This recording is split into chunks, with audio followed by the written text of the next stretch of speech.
All right. So as you may or may not remember, we ended chapter 4, which introduced to us a series of parables. And we talked about the really mysterious reasons behind why Jesus claims he's teaching in parables so that people will not understand him.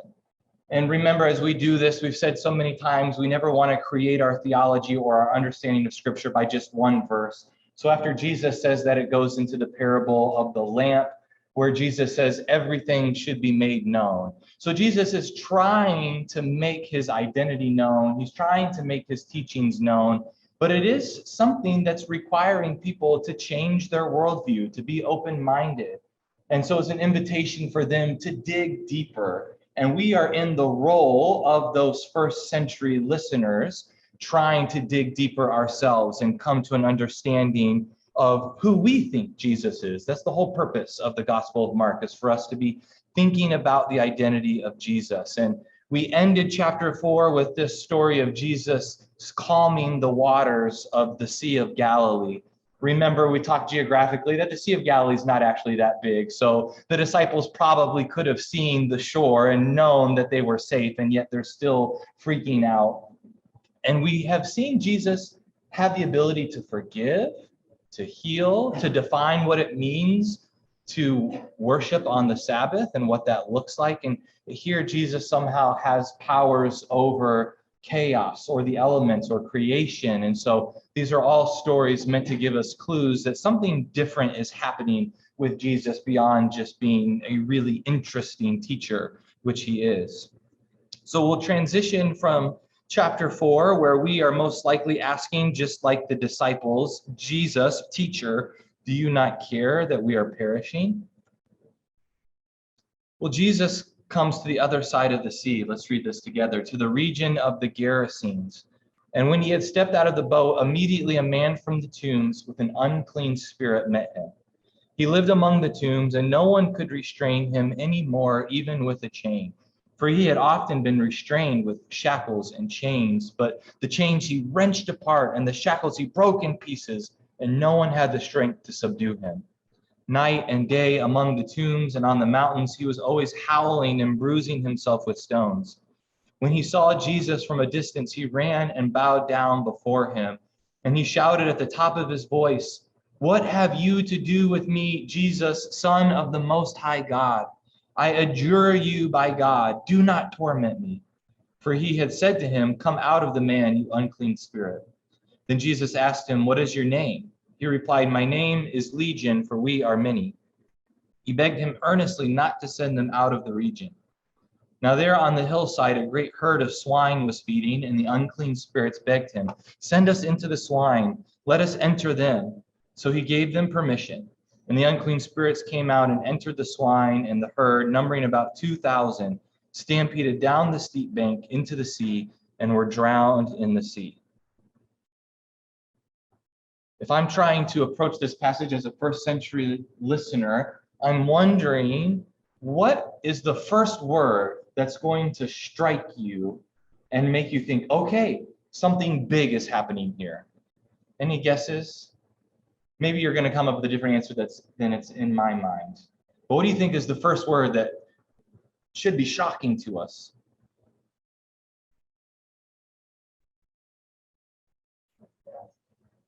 Possess, that is certainly shocking. Absolutely. It's in verse 1, the one that I'm thinking of. The location, it is the location.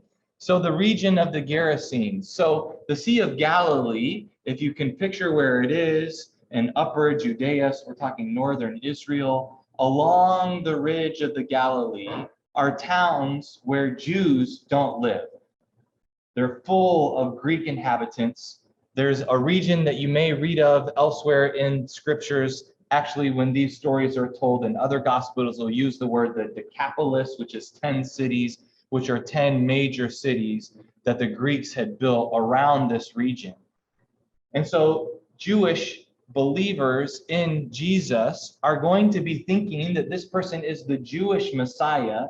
And yet we've already seen this Jewish Messiah kind of reinterpret or bend or redefine Jewish practices and laws. And here he is entering into a region proliferated by Greeks, not Jews, and he has purposes here. And so his first century listeners are like, wait a minute, why is he in the region of the Gerasenes? That's not where the Jewish Messiah belongs, but that's where Jesus goes. So he steps out of the boat and he approaches this man with an unclean spirit. A couple of weeks ago, we talked a little bit about the fact that a gospel like the Gospel of Mark uses a lot of language about demons and possessions, and we talked about what that could mean. I know we said maybe in our modern context, we should take it at face value, even though we're reticent to do so. Of course, there are folks who read this and think that it is referring to mental health challenges. I talked about the book, Jesus, the Village Psychiatrist, that he's doing kind of mental health counseling therapy work here. But nonetheless, whatever's happening in this man, he too, as we've seen, recognizes the identity of Jesus, refers to him as the Son of the Most High God, that even people who don't believe in Jesus, still these demons recognize who he is. So Jesus wants to know this demon's name, perhaps as a way to claim power over it, or to know a little bit more about this person's identity. And he replies, my name is Legion. Does anyone know what Legion would refer to? Any military buffs? Yeah, soldiers. It was a term for infantry that a legion, I'm forgetting the moment, I think it's 1,000 or 10,000 soldiers. So there are a lot of demons, supposedly. Now, well, if there's only 2,000 pigs, maybe it's 1,000 soldiers. So there's a lot of demons. He says, we are many, meaning that, this is kind of a multifaceted healing. This person has a lot going wrong. And yet he wants to hold on to the unclean spirit. I think we could probably identify with that. Even when we recognize parts of ourselves that we want to change, it's really hard to go through that change. It's hard work to identify those parts of ourselves that need to be worked on, and sometimes we want to hold on to them because we're not ready to change. We kind of like the behaviors that are destructive in our life because sometimes they give us joy. Todd said Rome. Yeah, that was a Roman term. So if you just kind of what we're doing, this is kind of Greco-Roman society. So we're Hellenized, it's Greek influenced, but a Roman term. All right, this is a passage that as a pig parent, of course, I don't appreciate that we're sending all of these pigs to their death. But again, as a first century reader, we're going to be really puzzled by that. Why is Jesus even interacting with swine when it is an unclean object? And yet Jesus is willing to interact with pigs who are in the midst of their feeding. So it's kind of a bizarre story, another healing story, another demon possession story. Any questions or thoughts about this passage before we move on from it?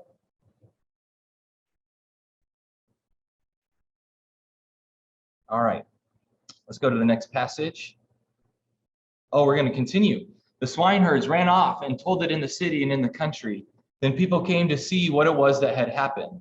They came to Jesus and saw the man possessed by demons sitting there, clothed and in his right mind, the very man who had the legion, and they became frightened. Those who had seen what had happened to the man possessed by demons and to the swine reported it. Then they began to beg Jesus to leave their neighborhood. As he was getting into the boat, the man who had been possessed by demons begged him that he might be with him. But Jesus refused and said to him, "Go home to your own people and tell them how much the Lord has done for you and what mercy he has shown you." And he went away and began to proclaim in the Decapolis how much Jesus had done for him, and everyone was amazed. So the town people come and see this individual sitting there. The phrase used is that he was in his right mind. And the Greek there for right mind could be translated any number of ways, in that he is portraying a demeanor completely unlike what he had portrayed before. And if you remember, Jesus's family had accused Jesus of not being in his right mind. You remember that just in the previous chapter? And so there's definitely a question here. What does that even mean? What are the behaviors that people expect? And so they had not accepted this man into their society until he fit the definition of what they believed to be of right mind. And yet Jesus too doesn't fit in that definition. And so that kind of shows that Jesus is challenging what it means to be acceptable in society. So we talked a little bit about how often the healings of Jesus are not just about the physical infirmities, but they're very much about reintegrating that person into society. That being detached or outside the realms of acceptability is so damaging to a person's psyche that Jesus wants to be able to restore them so that they are accepted, even though Jesus accepts them no matter what. So they find him in his right mind, and they're frightened. This is something that they didn't expect, and so they send Jesus off. And Jesus finally says to someone that they're able to share who he is. So we've seen all through the Gospel of Mark that people are told, don't say anything about me. And yet this person, who's not part of the Jewish milieu, is given permission to go and share freely. So that's interesting. Any questions about the end of this story? Okay, we've got something from Jackie here. Why were the people so afraid of Jesus to ask him to get out of town? I don't think that they were expecting someone to perform a miracle in such a way. Here is this outsider, this Jewish peasant. Jesus is a nobody. He has no reputation. Yeah, Harry?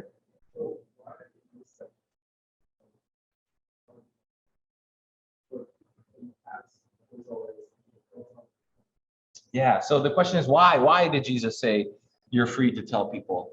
I think we can only surmise. My first thought that comes to mind, we've talked about how Jesus wants the people in his circles to dig a little bit deeper, to think for himself. Jesus is about to return to Judea and continue his teaching. He's not going to spend a lot of time in the Decapolis.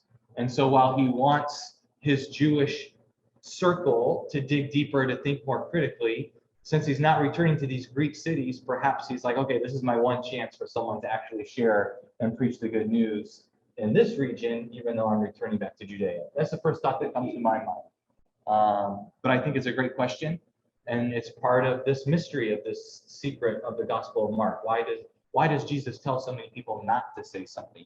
I think is the better question. Seems more likely that he would tell everyone to say something. And so getting back to Jackie's question, yeah. I'm seeing a difference in that other feelings or things you get were understood by the community positively. There was not. And it's like, it's weird that they don't see the positive, but that's because it's upsetting the status quo. And maybe the message is explain why, mental health or whatever the issue is, hope people understand that you are a human being. Because I don't think they really got that. Maybe that was important. You can't understand Christianity and what we do if you don't even accept. Wow. That's powerful. So Shirley said, noticing that so many of the other healings were perceived by the community to be positive, and yet this one's perceived to be negative.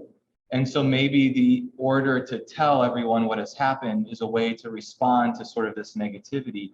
And you're right, what perhaps is the reason why they're upset is it does upset the status quo. There's a story in the book of Acts where it's Paul heals a young woman who's demon possessed in Ephesus. And there were people who had been making money off of her, who had enslaved her and were kind of taking her around as sort of a sideshow. And when she's healed, they lose out on their source of income. And so that's why they're upset.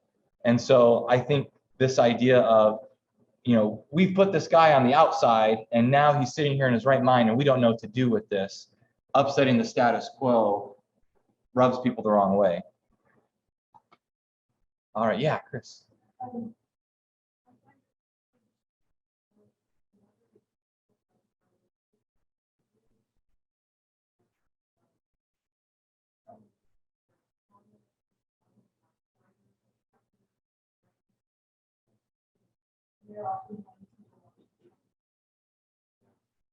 Yeah, I think that's another great thing to process as to why he tells him to go share.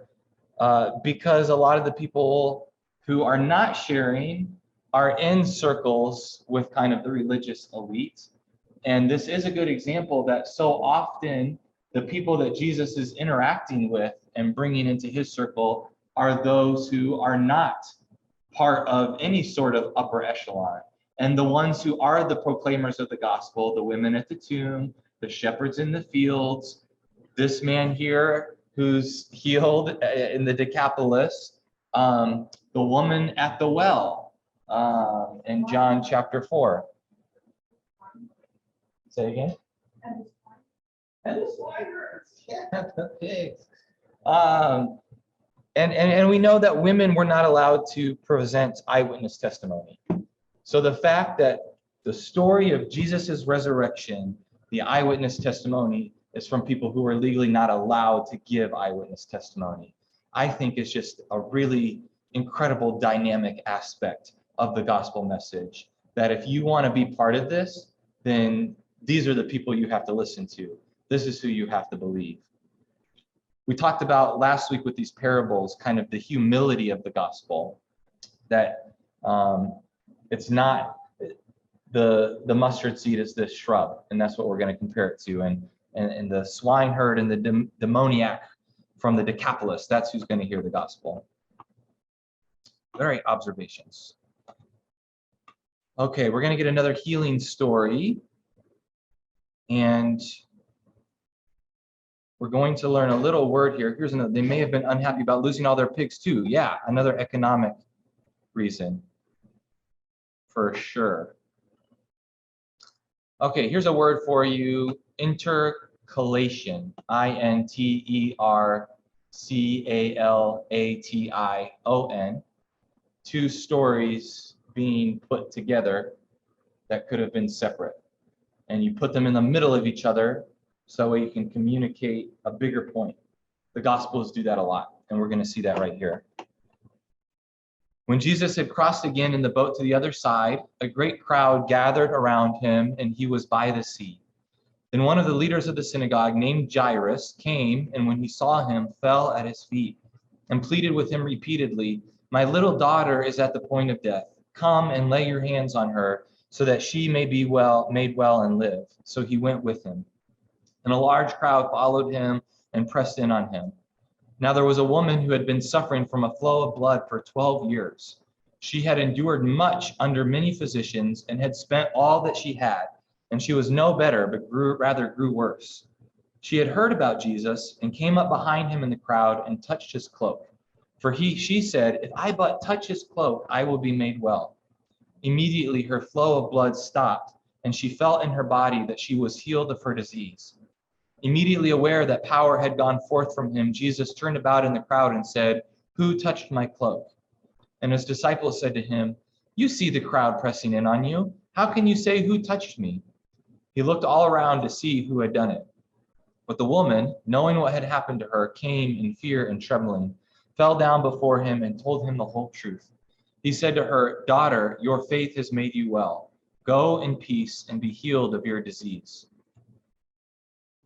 While he was still speaking, some people came from the synagogue leader's house to say, "Your daughter is dead. Why trouble the teacher any further?" But overhearing what they said, Jesus said to the synagogue leader, "Do not be afraid, only believe."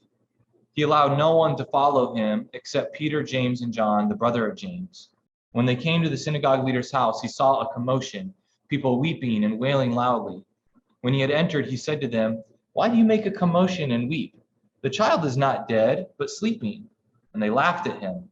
Then he put them all outside and took the child's father and mother and those who were with him and went in where the child was. Taking her by the hand, he said to her, "Talitha kum," which means, "Little girl, get up." And immediately the girl stood up and began to walk about. She was 12 years of age. At this, they were overcome with amazement. He strictly ordered them that no one should know this and told them to give her something to eat. All right, this is a really rich text, so there's a lot to dig into here.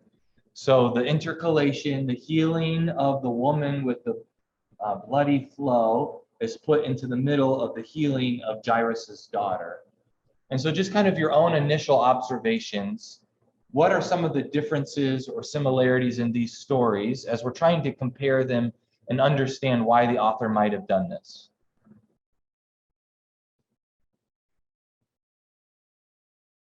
Any thoughts about the people involved in the healing? Yeah, Sarah? Kind of working it out. Yeah. But just my thoughts about it is we've got a woman obviously older, like I don't know, but not a child. And suffering, really folks are suffering. And then you have a young girl who's maybe suffering as well. And he helps both of them. And if I think about it in terms of like a woman's cycle, like life, like a 12-year-old who's just starting to enter that phase. Wow. And the older woman is maybe, Yeah. but it sort of gives, what I like to think about it is it gives, like, kind of importance and validation to women on their perspective of life.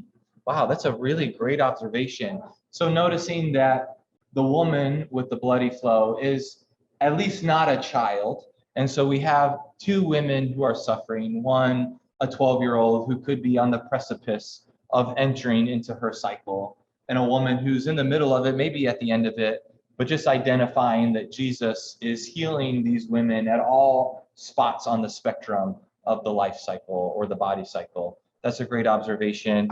Sandy, I see your comment. Go ahead, Shirley.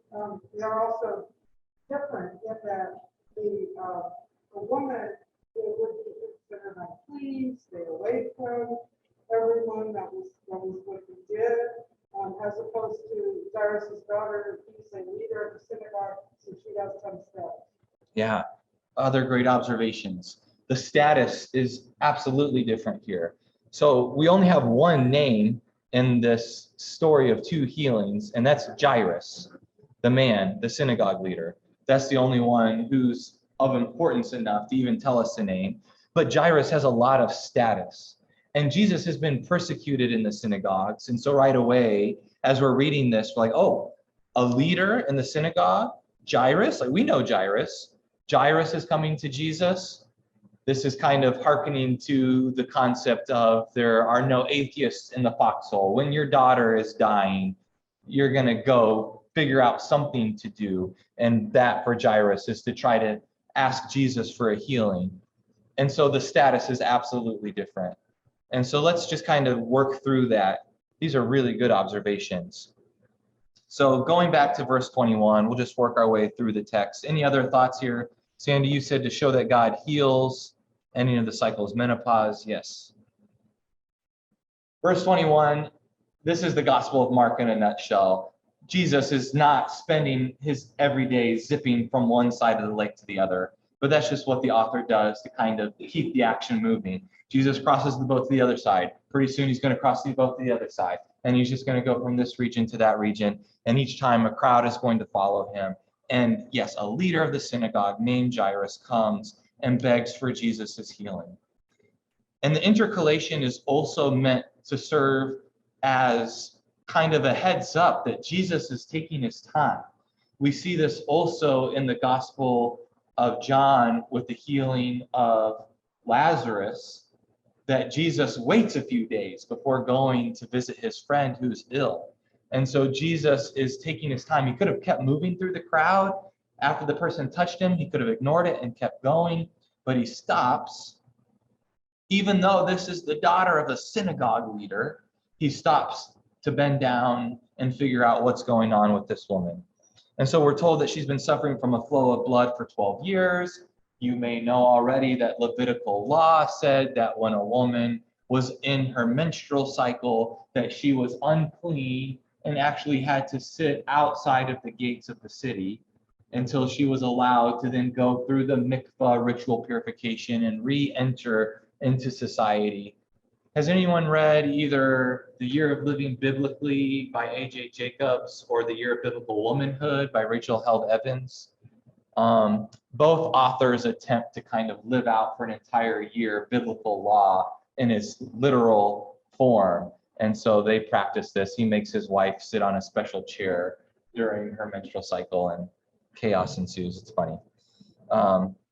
But the serious nature of this is, again, we have someone who would have been completely outside of the circles of society. She's unclean. She's been unclean for 12 years. She hasn't been allowed to touch anyone. She hasn't even been allowed legally to be in the walls of the city. And yet she has the audacity to come and say to herself, I'm going to touch Jesus, not just another human, not just a man, but a rabbi. This would have been taboo. And I think it's interesting that Jesus, after it says he feels this power go forth from him, again, he could have just been like, okay, let's keep moving here. But he wants to know who it was. Because this is more than just about healing stories. Jesus will tell people who are following him, the so-called crowds, you follow me because you've seen me heal you. But he wants them to know that he's there for something bigger. It's not just about the physical healing. It's about the emotional, psychological, social restoration of the wholeness of a person. So Jesus doesn't care that this woman has been healed already. He wants to do more for her. And so when he finds out who has touched him, he says to her in verse 34, daughter, your faith has made you well. Go in peace and be healed of your disease. What do you make of the tense of that statement? We're told she's already been healed. And yet Jesus tells her again, go in peace and be healed of your disease. Because it's not just about the flow. Again, this is about you are made well in your entirety. Come and be part of what I am doing. Go back to your home. Go in peace. You are part of society once again. Jesus takes so long that Jairus' daughter dies. And so they want to tell Jesus at this point, look, we kind of suspected that you might be able to do something about her being ill, but you obviously can't do something about the fact that she's dead. So let's not bother him anymore. He shows up. People are laughing at him. So he tells them all to go outside. And he goes and tells the young girl, get up. And immediately she stood up. So again, these stories are meant to show that Jesus has these abilities outside of what we expect. To go through the list again, he's able to forgive people, he's able to heal, he's able to define what the Sabbath means, he's able to control the waters of the Sea of Galilee, and now he's able to control even death. That's kind of the big one. And all of these are meant to be pointing towards the real miracle of the resurrection. So that's what all these gospel writers are always trying to get us to always understand, that these are harbingers of something bigger. And maybe that too is why no one should know, is that it's not just about this one girl's death. The story is actually about everyone's death. And so if you make the story about one miracle, then you're not understanding that it's pointing towards something bigger. The fact that death is defeated for all people. Any thoughts? Or okay, we got something from Bob here. Bob says Jesus received the leader in spite of the opposition of the religious authorities, probably in spite of the fears of the disciples. Absolutely. Already people are looking to put him to death, and yet he's engaging with those very people. Other thoughts or observations about this passage? Yeah, Sarah. He also the fact that he heals the woman first, unhurriedly, not like the fact that his daughter of the strong God. Heals out this view. Everyone is equal. Yeah. Yeah. That is definitely one of the reasons why the author put these stories together, is that Jesus is unhurried about it.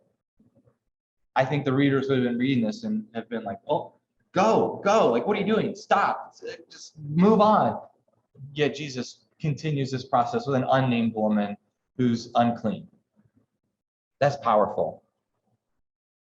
So I think it's a much richer text by putting one story in the middle of another. Yeah, Jennifer.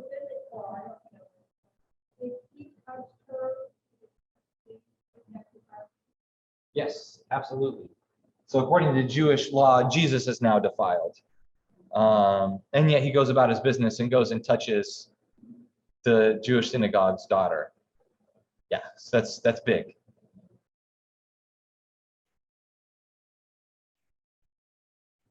All right. Oh, we finished chapter 5. All right. We got time. Let's keep going. I told you, Wendy, that we were going to get through a little quicker today. All right, let's go to chapter 6. He left that place and came to his hometown, and his disciples followed him. On the Sabbath, he began to teach in the synagogue, and many who heard him were astounded. They said, "Where did this man get all this? What is the wisdom that has been given to him? What deeds of power are being done by his hands? Is not this the carpenter, the son of Mary, and brother of James and Joseph and Judas and Simon? And are not his sisters here with us?" And they took offense at him. Then Jesus said to them, "Prophets are not without honor, except in their hometown and among their own kin and in their own house." And he could do no deed of power there, except that he laid his hands on a few sick people and cured them. And he was amazed at their unbelief. So he goes back to Nazareth. And historically, this is a really interesting verse. So if you know about the Jesus Seminar, so the Jesus Seminar, this is back in the mid-1900s.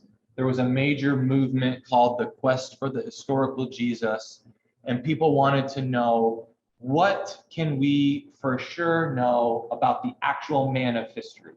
Jesus, who lived in the first century in Nazareth, in Galilee, taught.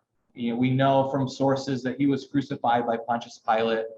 But when we read the Gospels, it's possible that the Gospel writers are adding to it, putting interpretations into it. We want to know what in history actually happened.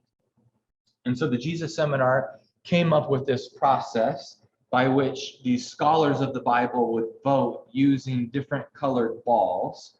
And each colored ball represented very likely historical, maybe likely, we don't know, probably not likely, for sure not likely. This wasn't a systematic scientific approach to making these conclusions.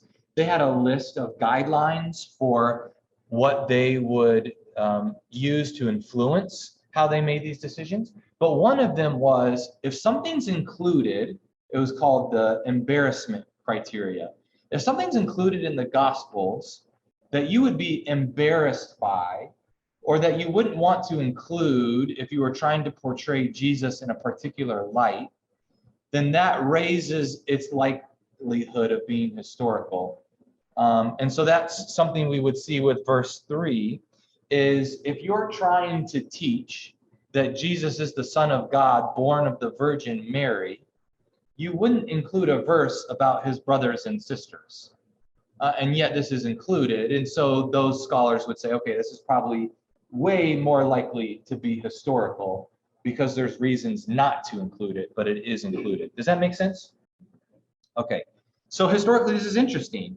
We're told he has brothers, James, Joseph, Judas, Simon. We're going to learn more about his brother James in the book of Acts because he's one of the apostles that go out and share the good news of Jesus. And he even has sisters. And so Mary and Joseph, after Jesus, grow their family. It doesn't tell us Joseph in this passage, but in other parts of Scripture, Joseph is referred to as the father of Jesus. So we know that this couple stayed together. Where are they? This is the where are they now verse. Mary and Joseph had more children.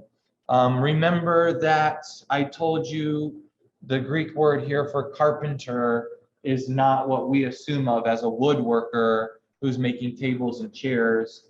The word in Greek is tekton, and that's someone who works with very large stones. So it's a building builder more than a table builder, this word here, carpenter. But it makes sense that they're very skeptical, that they know this guy, they know his family, they know his brothers, his sisters, they know Mary. So how could he be the Messiah? This doesn't compute with the fact that the Son of God should be someone grand and powerful, a ruler, and yet this is the son of a carpenter from Nazareth, this small backwoods town in Galilee. Wouldn't the Messiah come from Jerusalem? And they took offense at this, and Jesus says prophets are not without honor except in their hometown and among their own kin and in their own house. This makes us think of, if we're reading this as first century readers, of the prophets of Israel. And, you know, we don't do a lot of work in our Bible studies and in church with the minor prophets. So maybe let's go to a minor prophet next as the next book we study, because there's a lot of richness to the minor prophets. And when you're studying the minor prophets, something that you want to do is they always give a biographical sketch of who the minor prophet is at the beginning of the book. So they'll tell you, was this person from the northern kingdom or the southern kingdom? Did this person go to the northern kingdom or southern kingdom or stay where they were from? What was this person's job before they became a prophet? Some of them, like Amos, were, it says, a dresser of sycamore fig trees. He was an agricultural worker. And so, again, someone not of any status. Or we have someone like Isaiah, who was a professional prophet who worked for the king of Israel. And so this was someone who did have status. And so, Chris, just like we were saying, the gospel and the disciples come from so many walks of life. So too did the prophets in the Old Testament. They were from so many different walks of life. And Jesus is putting himself in the train of prophets that he too is a prophet, come to bring a message. And the prophets, it's really important to remember, hopefully we all know this, when we think of prophets, it's not someone who predicts the future. So hopefully we can just continue to share that message with anyone who's confused about that. The prophets, the word prophet was meaning to speak truth to power. The entire role of prophet came about because of the role of kings in Israel. So the prophet was directly tied to the king. The king had power, and someone needed to check the power of the king at all times. So in the Old Testament, there's kind of three major roles: king, prophet, priest.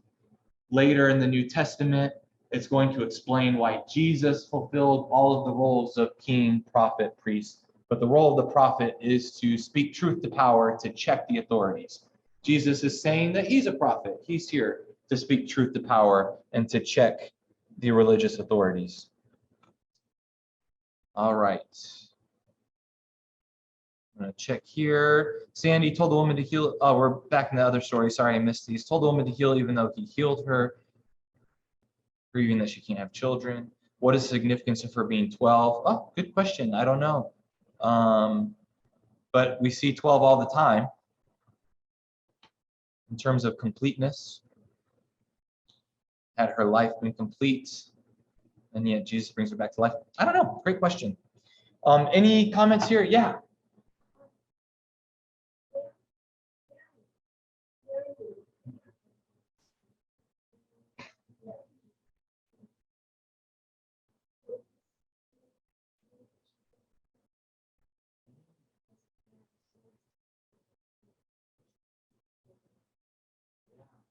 Great point.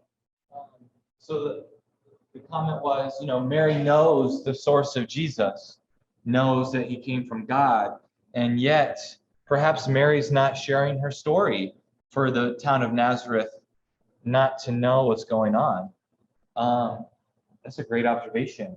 Perhaps another possibility is she was a known believer.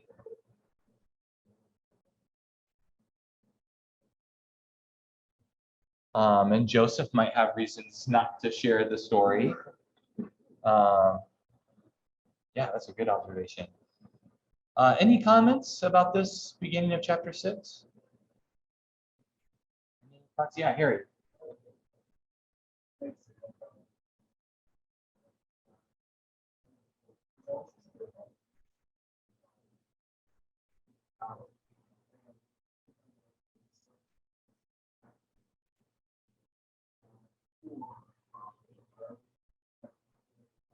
Yeah.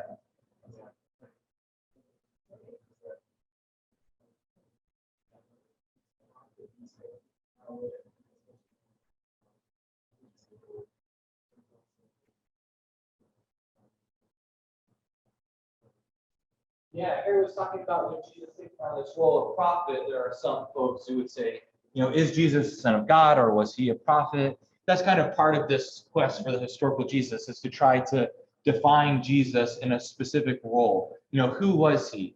Was he an itinerant preacher? Was he a faith healer?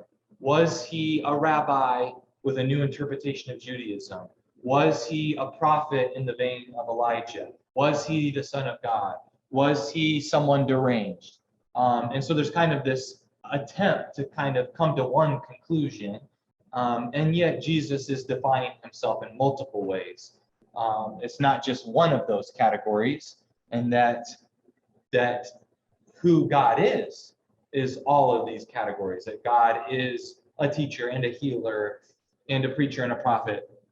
And kind of that's what the early Christians are going to do, is to define Jesus in all of those roles as the great king, the great prophet, the great priest, the great healer, and to wrap those all into one person. So great. All right, so we will pick up next week. What's our title? The Mission of the 12. So we'll continue. Oh, the death of John the Baptist. It's a good passage. Don't miss the death of John the Baptist. So we'll pick up with the rest of chapter 6 next week. See you in worship. Thanks online, folks. Good to see you. Oh, good group today. Bye, Mel. Bye, Rick. Bye, Karen. Bye, Lynn. Hey, Tina. You've been here each week. So good to see you. Happy Sunday. Bye, Linda and Elise. Who's preaching today? I'm on deck today. Okay. It's been great. See you soon. Say hi to Michigan for us. I will. All right.